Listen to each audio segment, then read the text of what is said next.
Hello, my dear students, welcome!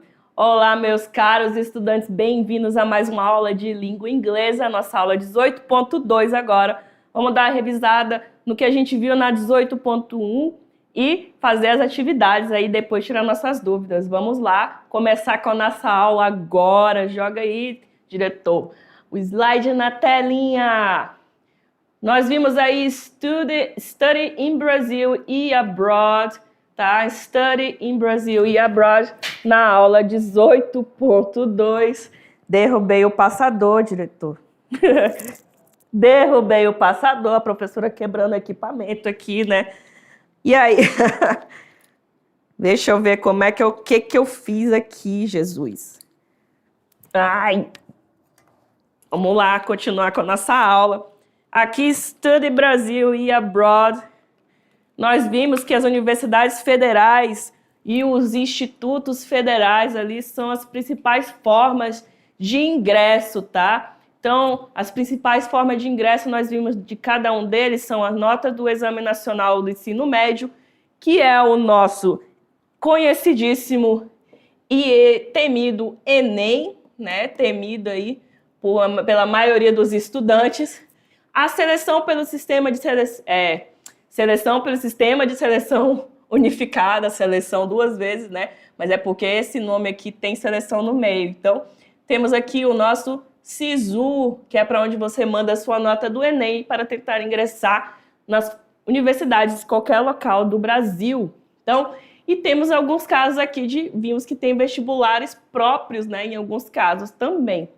As diferenças principais que nós vimos nas universidades federais, que é o maior foco em pesquisa e formação acadêmica, foco em pesquisa e formação acadêmica, diferente dos institutos federais, que é maior foco em formação técnica e tecnológica. Ambos oferecem o quê? O ensino superior gratuito. Importante isso aqui, nessa palavrinha aqui, ela é muito boa, né? Ela é ótima, eu gosto muito dela, inclusive. E reconhecido nacionalmente. Então, eu sempre procuro ir nesse aqui, lógico, né? Então, nós vimos também que o processo de admissão internacional ele é bem diferente, né, daqui do Brasil. Temos lá que eles pedem o histórico escolar, que é o GPA, né, GPA. Nós temos que eles pedem o teste de proficiência em inglês, que tem a nota mínima para você entrar no seu teste de proficiência, para saber como é que você fala o inglês, qual é o seu nível de entendimento. Tem a carta de motivação, que é o personal statement.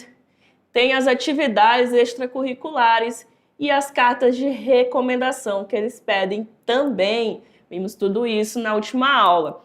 Temos também que a cultura universitária internacional, né? Ela tem essa maior flexibilidade curricular. Nós vimos isso, né? Expliquei para vocês como é que funciona.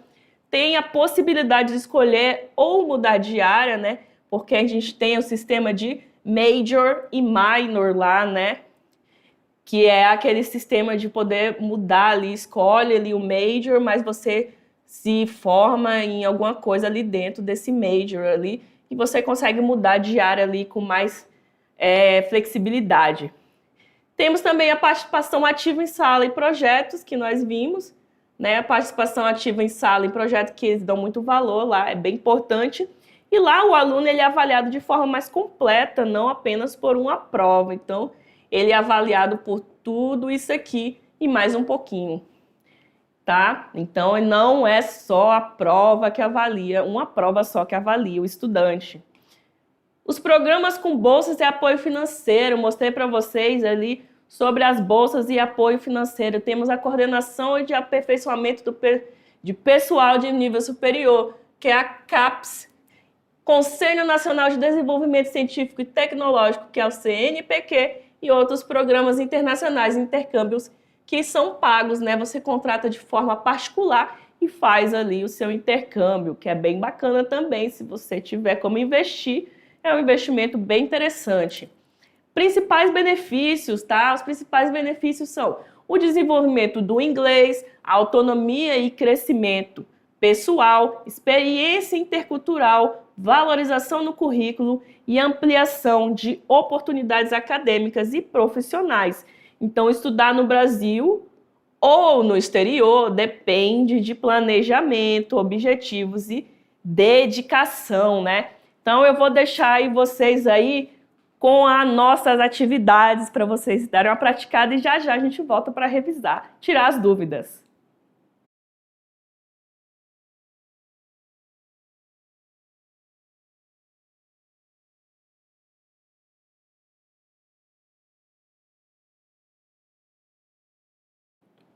Welcome back! Voltamos aqui. Bem-vindos de volta para tirar nossas dúvidas das atividades que eu deixei para vocês aí. Bem facinho, então bora lá, joga na tela, diretor. Aí nós temos aqui a número 1. Nos Estados Unidos, atividades extracurriculares têm grande importância no processo seletivo universitário. Isso ocorre porque essas atividades demonstram. Então, ocorre por quê? Por que tem essa importância, né, essas extracurriculares? Tem importância porque essas atividades demonstram o quê do estudante? Que ele é habilidoso, né, tem habilidades sociais e liderança. Letra B, facilidade em decorar conteúdos. Letra C, conhecimento técnico avançado obrigatório. Letra D, domínio exclusivo da língua inglesa. E letra E, capacidade de evitar trabalhos em grupo. Olha só, a letra A, ele fala que ele deve ter o quê? Habilidades sociais e liderança. Ele demonstra que ele tem isso aqui, né? Sim, ele demonstra que ele tem essa habilidade social e liderança. Na letra B, ele diz que a facilidade em decorar conteúdos. Não, ele não demonstra isso. Até porque eles nem gostam de ficar essa decoração de conteúdos, né? Eles são práticos, mas dá práticas.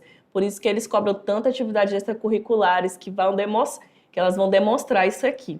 Tem o conhecimento técnico avançado e obrigatório. Não é preciso, porque isso aqui você adquire lá dentro, né? Lógico que você deve ter, mas não é obrigatório você ter isso, né, antes de ingressar. Tem o domínio exclusivo da língua inglesa. Também você viu que não precisa ter esse domínio exclusivo da língua inglesa. Até porque tem algumas faculdades, algumas universidades que até oferecem um curso de língua inglesa lá dentro. Lógico que você tem que alcançar a nota mínima, né, dos exames de proficiência para poder ingressar. E a capacidade de evitar trabalhos em grupo será evitar, que já mata a questão. Então, o nosso gabarito é a letra A, habilidades sociais e liderança. Vamos seguir aqui no número 2. Programas de mobilidade acadêmica internacional podem ser financiados por instituições como a Coordenação de Aperfeiçoamento de Pessoal de Nível Superior e o Conselho Nacional de Desenvolvimento Científico e Tecnológico. Resumindo, CAPES e CNPq, tá? O objetivo principal desses programas é o quê? Quais são os objetivos dele, né? Qual é o objetivo principal desses programas? É substituir o ensino nacional, letra A? Não mesmo, ele não quer substituir nada aqui. Letra B, incentivar a formação acadêmica e científica? Sim, eles são o quê? Coordenação de aperfeiçoamento pessoal de nível superior. Nível superior, né? Acadêmica. Conselho Nacional de Desenvolvimento Científico e Tecnológico. Só prestar atenção no enunciado. E científico. Incentiva a formação acadêmica e científica. Por isso que eu falo, muitas vezes a resposta ela está lá no seu enunciado. Vamos checar as outras aqui. Letra C, promover apenas turismo internacional. Longe disso, ninguém vai pagar para você ficar fazendo turismo lá, né? Eles pagam para você estudar mesmo. Letra D, selecionar estudantes apenas de escola privada. Não, a maioria são de escola pública mesmo, universidades federais e os IEFs. Né? Escolas privadas é bem mais difícil de conseguir isso, bem mais difícil mesmo. E a letra E, eliminar cursos presenciais. Nossa, nunca. Então, a nossa letra B é o nosso gabarito, né? Respondido aqui já só pelo enunciado, já dá para responder. Número 2, leia o trecho. A experiência internacional contribui para o desenvolvimento da autonomia e da adaptação cultural. Essa afirmação indica que o intercâmbio acadêmico impacta principalmente em quê? Letra A, apenas o aprendizado de conteúdos teóricos? Não, né, pessoal? Eles não dão valor só a isso. Letra B, somente o domínio gramatical da língua?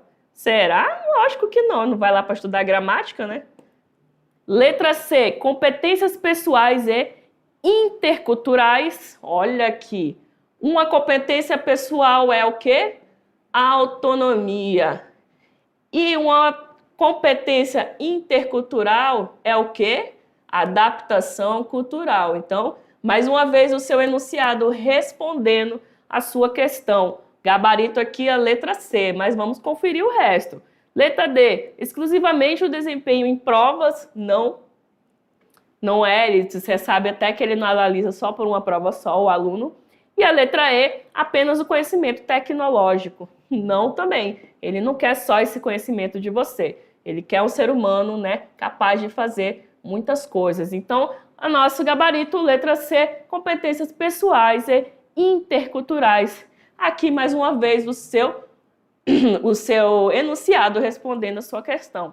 Muitas vezes é só prestar atenção no enunciado, viu, pessoal? Número 4. Nos institutos federais, muitos cursos são voltados diretamente para o mercado de trabalho. Isso ocorre porque essas instituições, vamos lá, nos institutos federais, muitos cursos são o quê? Voltados diretamente para o mercado de trabalho, tá? Isso ocorre porque essas instituições, o quê? O que acontece lá nos IFs? Letra A, elimina conteúdos teóricos? Não, porque para você estudar você também precisa da teoria para exercer a prática. Letra B, prioriza a formação prática aplicada? Interessante, né? Por quê? Porque aí você vai sair preparado para o mercado de trabalho, né? Mas vamos ver as outras. Letra C, não realizam pesquisas. Sempre vão realizar pesquisas nas instituições federais. Letra D, oferecem apenas cursos técnicos básicos? Não, a gente viu que ele oferece o técnico, o tecnólogo e também graduação. E a letra E, possuem professores pesquisadores. Não possuem, né? Aqui não possui professores pesquisadores. É o que mais tem, né? É até praticamente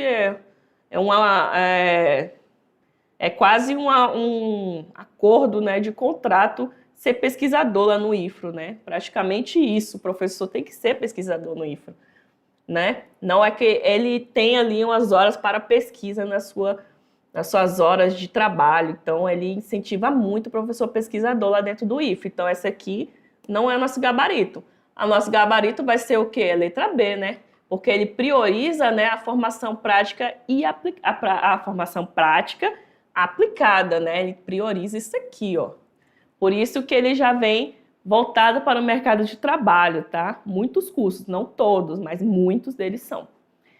Número 5. Ao comparar universidades federais brasileiras e universidades norte-americanas, olha aí, observa-se que uma diferença cultural importante está relacionada. Então, aqui, a diferença cultural vai ser dentro do quê? Das universidades federais brasileiras e norte-americanas. Então, vamos lá. Ela está relacionada a quê? Letra A, ao uso obrigatório de uniformes? Nem citei isso na aula, né? Então, não. Letra B, a eliminação de avaliações escritas? Não, né? Eu não falei que eles eliminam nada. Letra C, a ausência de trabalhos acadêmicos? Será? Não, também não, né? Trabalho acadêmico é o que mais tem. Letra D, a participação ativa dos estudantes em sala? Sim, nos Estados Unidos eles valorizam, como eu falei, muito isso, né? A participação ativa dos estudantes em sala. Não que aqui no Brasil eles não valorizem, mas lá é cultural deles, né? Isso de participação dos estudantes em sala. Aqui o professor é mais o centro ali, mais central, o professor da sala de aula, do que o aluno, nas universidades, né? E a letra E, a inexistência de debates Se tem participação, então tem debate, com certeza. Então, a gente sempre vai estar debatendo alguma coisa. E então, o nosso gabarito, pessoal, vai ser a participação ativa dos estudantes, porque está dentro ali da cultura norte-americana nas universidades lá. Você vai ver muito essa participação ativa. É até estranho, né, presenciar dentro da sala de aula americana, norte-americana, com quem já se graduou aqui no Brasil, essa diferença é bem assim, elas batem bem de frente mesmo. Porque lá os estudantes trabalham em duplas, lá tem mais dinâmica, você fala mais, o professor te coloca para falar, te coloca para pensar mais do que aqui, que o professor, muitas vezes, ele passa o conhecimento ali de forma centralizada, né? O professor está ali como centralizador do conhecimento, ele está ali central, e você, o aluno, está recebendo ali na universidade brasileira. Muitas vezes é assim, não estou falando que em todas as salas de aula das universidades brasileiras são assim, né? Muitos professores, né, fazem essa dinâmica, tentam fazer essas aulas assim, bem mais dinâmicas, né, aqui no Brasil, mas a nossa cultura, ela não é essa. A dos norte-americanos, sim, é essa cultura que eles têm lá nas universidades, colocam os estudantes para pensar mesmo, para fazer e colocar a mão na massa o tempo todo. Então, essa metodologia ativa deles está sempre lá dentro da sala de aula. Né? A do Brasil nem sempre está, mas existe. Mas não é igual lá. A cultura deles é bem diferente mesmo. Então, eu espero que vocês tenham gostado aí desse conteúdo e deixei as referências para vocês, caso vocês queiram pesquisar alguma coisa. E vejo vocês na nossa próxima aula, tá? Pessoal, foi um prazer estar com vocês de novo. Estudantes, professor que está em sala, obrigada pela presença de vocês. See you, bye bye!